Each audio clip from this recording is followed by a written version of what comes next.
हमने metallic character देख लिया।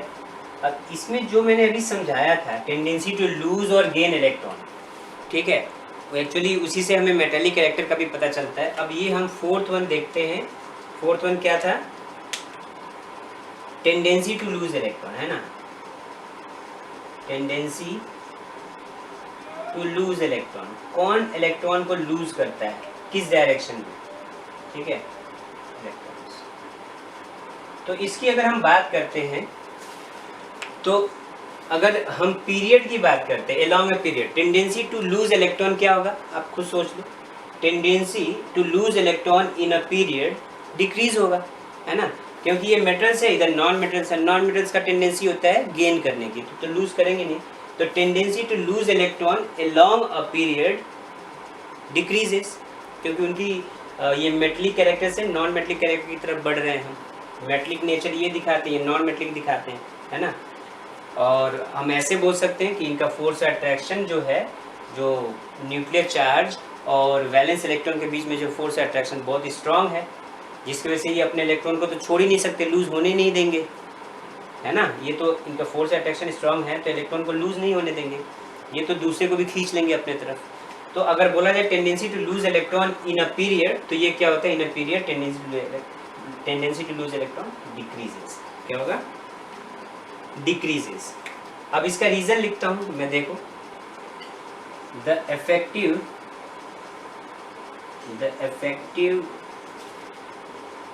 Nuclear charge acting on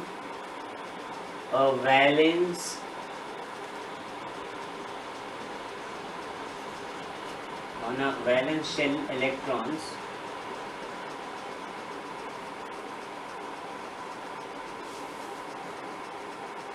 increases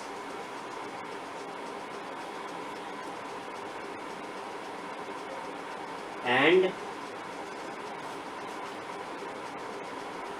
therefore the tendency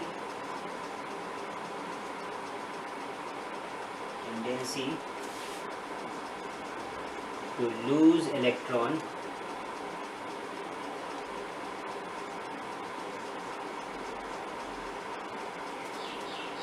decreases।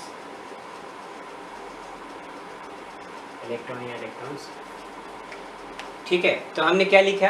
The effective nuclear charge acting on a valence shell electrons, ठीक है, increases, यहाँ पे increases होगा, valence shell electrons increases and therefore tendency to lose electron decreases. ये simple language में लिख के यही आपका आंसर लिखना है। अब आप बोलोगे सर ये इफेक्टिव न्यूक्लियर चार्ज क्या है? तो इफेक्टिव न्यूक्लियर चार्ज है जब ये नंबर ऑफ शेल्स आते हैं ना, आप ये टर्म जान लो, आप हायर क्लासेस में ठीक से डिटेल में जान पाओगे। जब नए नए शेल्स बनते, जैसे ये जब के शेल है, ये शेल जब भरा था तब दूसरा शेल आया था, ठीक है। तो ये शेल जब फिल हुआ था तो इसने अपना एक इफेक्ट दिखाया था रिपल्शन का इस शेल के लिए। मतलब जब ये शेल पूरा भर गया तो दूसरे जब जो थर्ड इलेक्ट्रॉन जब इसके अंदर एंटर करने लगे तो ये जो इलेक्ट्रॉन है उसको रिपेल कर दिया, ठीक है। तो अंदर वाले जब शेल्स भर जाते हैं तो कोई भी इलेक्ट्रॉन जब उनके पास आता है उसको वो रिपेल करते हैं, ठीक है। मतलब वो एक क्या जब उनका शेल भर जाएगा तो एक वो रिपल्शन थ्योरी, मतलब रिपल्शन प्रोसेस दिखाते हैं। आप रिपल्शन थ्योरी का मतलब रिपल्शन प्रोसेस दिखाते हैं, जिसकी वजह से कोई भी इलेक्ट्रॉन उनके अंदर एंटर नहीं कर सकता, क्योंकि उनके शेल तो पहले ही भर चुके हैं। और फिर वो सर्टेन डिस्टेंस पे चले जाते हैं, ठीक है, सर्टेन डिस्टेंस पे जाते हैं। तो जैसे ही वो जाते हैं वैसे ही न्यूक्लियर चार्ज फिर उनको अट्रैक्ट करता है। मतलब जब वो पास आते हैं तो ये उनको रिपेल करते हैं, तो लेकिन न्यूक्लियर चार्ज क्या करता है, उनको पकड़ के रखता है कि एक अट्रैक्टिव फोर्स है। सेम टू सेम उसी टाइप से जैसे सन है, सन अलग अलग ऑर्बिट में अलग अलग प्लैनेट को अट्रैक्ट करके रखता है, ठीक है। तो ये जितने भी प्लैनेट्स हैं वो तो नॉन चार्ज बॉडीज हैं, है ना, लेकिन यहाँ पे तो चार्ज बॉडीज हैं। ये चार्ज बॉडीज जब सेम चार्जेस जब एक दूसरे के पास आते हैं तो वो उसको क्या करता है, रिपेल करता है, ठीक है। तो जैसे ही कोई भी फर्स्ट शेल भर गया तो भर जाने के बाद इसके पास तो स्पेस होगा नहीं, जब दूसरे इलेक्ट्रॉन आएंगे तो वो क्या करेगा, उसको रिपेल करेगा, ठीक है। तो ये रिपेल करेगा तो ये जैसे ऊपर जाएगा एक सर्टेन डिस्टेंस पे, वहाँ पे फिर से इसका कनेक्शन न्यूक्लियस से जुड़ जाए, न्यूक्लियस उसको एक फोर्स से फिर उसको पकड़ लेगा। तो जितने भी इलेक्ट्रॉन्स आएंगे वो उस डिस्टेंस पे आके अरेंज हो जाएंगे, ठीक है। ये तो भर गया एक सर्टेन डिस्टेंस पे, ये एक नया शेल बन गया, देख रहे हो। जब ये शेल भर जाएगा तो जो 9th मान लो ये 8 इलेक्ट्रॉन से भर जाएगा, जो 9th इलेक्ट्रॉन आएगा इनके नीचे, तो ये फिर उसको रिपेल करेंगे क्योंकि इनके पास स्पेस नहीं होगा, ठीक है।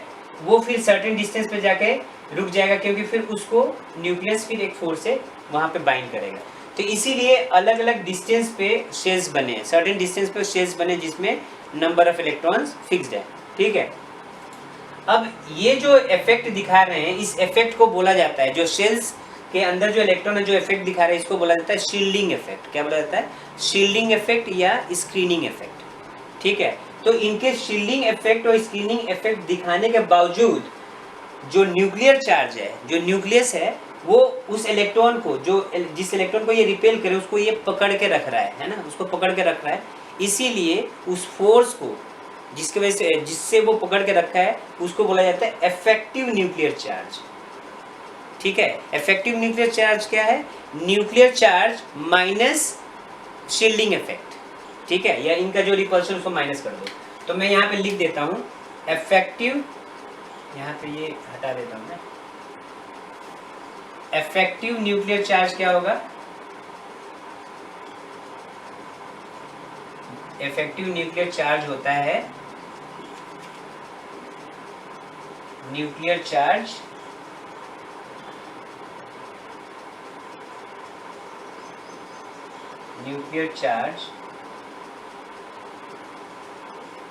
माइनस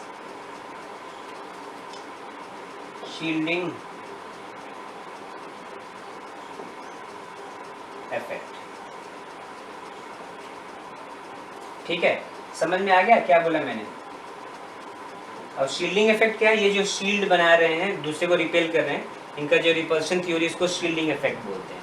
तो वो होता है, इनको अगर हम माइनस कर दें तो जो भी न्यूक्लियर चार्ज का पावर होता है जिससे ये होल्ड करके रखता है इलेक्ट्रॉन को एक सर्टेन डिस्टेंस पे, उसको बोला जाता है इफेक्टिव न्यूक्लियर चार्ज, ठीक है। तो ये अब आपको ये पता चल गया इफेक्टिव न्यूक्लियर चार्ज क्या होता है, ये आप 11th में पढ़ोगे। तो यही बोल रहा है, जैसे ही हम अलॉन्ग अ पीरियड मूव कर रहे हैं तो इफेक्टिव न्यूक्लियर चार्ज क्या हो रहा है? वो इंक्रीज हो रहा है, ठीक है। तो इफेक्टिव न्यूक्लियर चार्ज इंक्रीज होने की वजह से वो जो वैलेंस इलेक्ट्रॉन उसको होल्ड करके रखा है, ठीक है। इसलिए इनकी टेंडेंसी जो होती है वो क्या होती है? वो लूज करने की कम हो जाती है, क्योंकि यहाँ पे इफेक्टिव न्यूक्लियर चार्ज कम है, यहाँ पे थोड़ा ज़्यादा है, थोड़ा ज़्यादा है, ऐसे जैसे जा रहे हैं वैसे इफेक्टिव न्यूक्लियर चार्ज बढ़ता जा रहा है। आप ऐसे भी समझ सकते हैं कि जो फोर्स ऑफ अट्रैक्शन है, फोर्स ऑफ अट्रैक्शन है अलॉन्ग अ पीरियड, क्या होता है? इंक्रीज हो रहा है between valence electron and nuclear charge. तो फोर्स ऑफ अट्रैक्शन इंक्रीज होता है तो वो इलेक्ट्रॉन को लूज करने की टेंडेंसी क्या करेंगे? कम दिखाएंगे, क्योंकि उनका फोर्स अट्रैक्शन जब बढ़ जाएगा तो वो इलेक्ट्रॉन को गेन करने की टेंडेंसी दिखाने लगेंगे, ठीक है। तो ये सिंपल है, tendency to lose electron in a period decreases. उसका एग्जैक्ट आंसर मैंने यहाँ पे इफेक्टिव न्यूक्लियर चार्ज के हिसाब से लिख दिया है। आप एग्जैक्ट ये लर्न कर लो, आपको समझ में आ गया। आप दूसरे तरीके से भी लिख सकते हो, जैसा अभी मैंने बताया, जो फोर्स अट्रैक्शन के बेस के ऊपर है। दोनों आंसर वैलिड है, ठीक है। तो ये हो गया tendency to lose electron in a period. अब हम ग्रुप की बात करते हैं, चलिए, ठीक है। तो हमने बात कर ली टेंडेंसी टू लूज इलेक्ट्रॉन। अच्छा, ये इन ए पीरियड था, आप यहाँ पे इन अ पीरियड लिख लेना, ठीक है, इन अ पीरियड।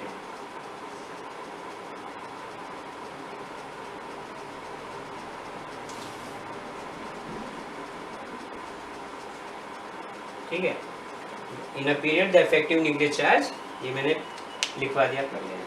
अब हम बात करते हैं इन अ ग्रुप की, चलिए आप नोट कर लेना।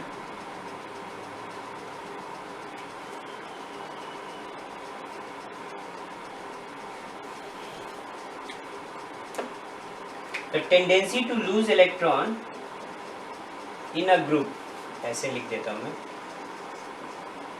ठीक है, इन अ ग्रुप। अब यहाँ पे क्या होता है? यहाँ भी इफेक्टिव न्यूक्लियर चार्ज इंक्रीज हो रहा है। अभी जो मैंने बताया ना इफेक्टिव न्यूक्लियर चार्ज, यहाँ भी इफेक्टिव न्यूक्लियर चार्ज इंक्रीज हो रहा है, लेकिन यहाँ पे न्यू शेल ऐड होने के वजह से the difference between the distance between nuclear charge and outermost valence electron increase होता है, ठीक है। एज यहाँ पे आप लिख लो the effective nuclear charge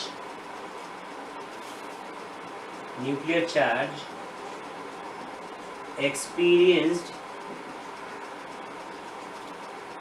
by valence shell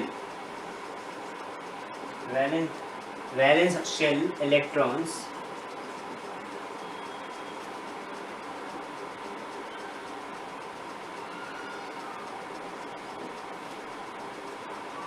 is decreasing। यहाँ पे क्या होगा, डिक्रीज होने लगेगा, डिक्रीजिंग बिकॉज, क्यों डिक्रीज होने लगता है भाई, आप देख सकते हो इफेक्टिव न्यूक्लियर चार्ज तो बढ़ रहा है ना, जैसे डाउन द ग्रुप जा रहे हैं तो इफेक्टिव न्यूक्लियर चार्ज एक्चुअली बढ़ नहीं, घट रहा है। जैसे डाउन द ग्रुप हम जा रहे हैं वैसे न्यूक्लियर चार्ज तो बढ़ रहा है, लेकिन इफेक्टिव न्यूक्लियर चार्ज जो ये वैलेंस इलेक्ट्रॉन एक्सपीरियंस करते हैं वो घट रहा है। क्यों घट रहा है, क्योंकि इनके बीच में जो डिस्टेंस है ना, न्यू शेल ऐड होने की वजह से वो बढ़ रहा है, because the distance between valence electron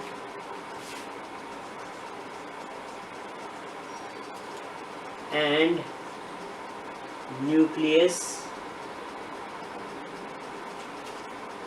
increases। आगे समझ में आपको, तो ग्रुप के अंदर न्यूक्लियर चार्ज जो है वो तो बढ़ता है, लेकिन इफेक्टिव न्यूक्लियर चार्ज डिक्रीज होता है। तो effective nuclear charge experience by valence electrons is decreasing, ठीक है। बिकॉज, क्यों डिक्रीज हो रहा है, because the distance between valence electron and the nucleus increases. इनके बीच में जो डिस्टेंस है वो इंक्रीज होता है, जिसकी वजह से फोर्स अट्रैक्शन क्या होता है, वो वीक हो जाता है। तो फोर्स अट्रैक्शन वीक हो जाएगा तो ये क्या करेंगे, इलेक्ट्रॉन को इजीली लूज कर देंगे। आप यहाँ पे आगे लिख सकते हो, मैं यहाँ पे लिख देता हूँ, ये यहाँ पे देयरफॉर, यहाँ से यहाँ पे मैं मार्क कर देता हूँ, यहाँ से यहाँ पे लिख देता हूँ,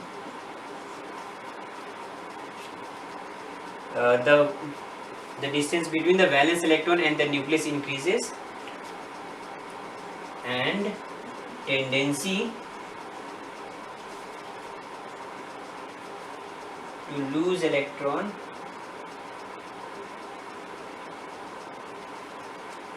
increases, ठीक है। डिस्टेंस बढ़ जाता है, इसकी वजह से tendency to lose electron increases. तो ये हो गया आपका कि पीरियड के अंदर और ग्रुप के अंदर टेंडेंसी टू लूज इलेक्ट्रॉन क्या होता है। तो हमने देख लिया पीरियड के अंदर tendency to lose electron decrease होता है, लेकिन ग्रुप के अंदर क्या होता है, tendency to lose electron increase होता है। नीचे वाले जल्दी लूज करेंगे, ऊपर वाले थोड़ा लेट से लूज करेंगे, ठीक है। लूज तो सभी करेंगे क्योंकि सब मेटल हैं, लेकिन इनकी टेंडेंसी जो होती है डाउन द ग्रुप क्या होती है, लूज करने की इंक्रीज होती है, पीरियड में डिक्रीज होती है, ठीक है। होप आपको समझ में आया होगा अच्छे से, ठीक है। तो ये तो है टेंडेंसी टू लूज इलेक्ट्रॉन। अब हम बात करेंगे टेंडेंसी टू गेन इलेक्ट्रॉन। इसको आप लिख लेना, वो सिमिलर है, सेम टू सेम इसी के जैसा ही है, बस आपको सब कुछ उल्टा कर देना है और कुछ नहीं। ये आपको समझ में आ गया, इसका मतलब वो भी आपको समझ में आएगा। यहाँ पे अब आप गेन लिख दो, टेंडेंसी टू गेन इलेक्ट्रॉन, ठीक है। अगर आपको ये पता चल गया लूज करने की टेंडेंसी किधर से किधर इंक्रीज हो रही है और किधर से किधर डिक्रीज हो रही है पीरियड के अंदर, ग्रुप के अंदर, तो गेन करने की भी पता चल जाएगा। सेम टू सेम ये इसका अपोजिट है। अब अगर हम एक group tendency to gain electron in a group की बात करते हैं, ग्रुप के अंदर, तो इसकी तो क्या थी, साइज बढ़ता जा रहा है ना, साइज बढ़ता जाए। तो इसको तो अब ऐसे हम देख सकते हैं कि लूज करने की टेंडेंसी क्या हो रही थी, इंक्रीज हो रही थी, तो गेन करने की क्या होगी, डिक्रीज होगी, ठीक है। मैं डायरेक्ट लिख देता हूँ, tendency to gain electron in a group decreases. आपको आंसर पहले ही मैं बता चुका हूँ, क्या बताया था कि जब tendency to lose electron down the group increase हो रहा है तो गेन करने की डिक्रीज होगा, इसका ठीक अपोजिट करना है और कुछ नहीं करना है। और इन अ पीरियड की बात करते हैं, इन अ पीरियड क्या हो रहा था, in a period tendency to lose electron decrease हो रहा था, tendency to lose electron decreases in a period, तो गेन करने की क्या होगा, इंक्रीज हो जाएगा। सिंपल सी बात है। ये मेटल्स एंड नॉन मेटल, मैंने आपको बताया कि नॉन मेटल्स जो होते हैं उनके पास जो फोर्स ऑफ अट्रैक्शन होता है न्यूक्लियस और वैलेंस इलेक्ट्रॉन के बीच में बहुत स्ट्रांग होता है, तो किसी को भी खींच लेते हैं, है ना, किसी को भी अपने तरफ अट्रैक्ट करते हैं। इनके पास इफेक्टिव न्यूक्लियर चार्ज जो लिखा है, इफेक्टिव न्यूक्लियर चार्ज बहुत ज़्यादा होता है इसके मुकाबले। तो जैसे जैसे इधर से इधर जाते हैं तो इफेक्टिव न्यूक्लियर चार्ज इंक्रीज होता है, या आप दूसरे टर्म में बोल सकते हो force of attraction between nucleus and valence electrons के बीच में बहुत ज़्यादा होता है, जिसके वजह से ये इलेक्ट्रॉन को लूज नहीं गेन करते हैं। तो जैसे इधर से इधर मूव करेंगे तो लूज करने की टेंडेंसी क्या होगी, लूज करने की टेंडेंसी यहाँ पे ज़्यादा है, इधर कम है। वैसे गेन करने की टेंडेंसी करें तो ये तो लूज करने की टेंडेंसी है, तो गेन करने की टेंडेंसी बहुत कम दिखाएंगे। वैसे भी इनके पास वैलेंस इलेक्ट्रॉन आप देख लोगे, वैलेंस इलेक्ट्रॉन कम है और न्यूक्लियर चार्ज भी कम है, तो जिसकी वजह से ये मेटलिक प्रॉपर्टी दिखाते हैं और ये इलेक्ट्रॉन को लूज करते हैं, गेन नहीं करते। तो आप सिंपल टर्म में आप ऐसे बोल सकते हो कि as we move along a period the tendency to gain electron increases, लूज करने की डिक्रीज हो तो गेन करने की क्या हो जाएगी, इंक्रीज हो जाएगी। तो सिंपल सी बात है, in a period tendency to lose electron increases. ठीक है, इधर मेटल है, नॉन मेटल, नॉन मेटल का काम क्या है, इलेक्ट्रॉन को गेन करना, अपने ऊपर माइनस चार्ज, मतलब इलेक्ट्रोनेगेटिव हो जाते हैं। ये इलेक्ट्रॉन को लूज करके इलेक्ट्रो पॉजिटिव होते हैं जो मेटल होते हैं, और जो नॉन मेटल होते हैं वो इलेक्ट्रॉन को गेन करके इलेक्ट्रॉन नेगेटिव हो जाते हैं, अपने ऊपर नेगेटिव चार्ज डेवलप कर लेते हैं। तो ये मैंने बता दिया आपका इंक्रीजेज और डिक्रीजेज। तो यहाँ पे सारे ट्रेंड्स खत्म हो गए, हमने पाँचों के पाँचों, ये पाँचवा है भाई टेंडेंसी, यहाँ पे मैंने 5 नहीं लिखा। तो ये फिफ्थ क्या है, टेंडेंसी टू गेन इलेक्ट्रॉन। तो ग्रुप में डिक्रीज होता है क्योंकि लूज करने का इंक्रीज होता है, पीरियड में लूज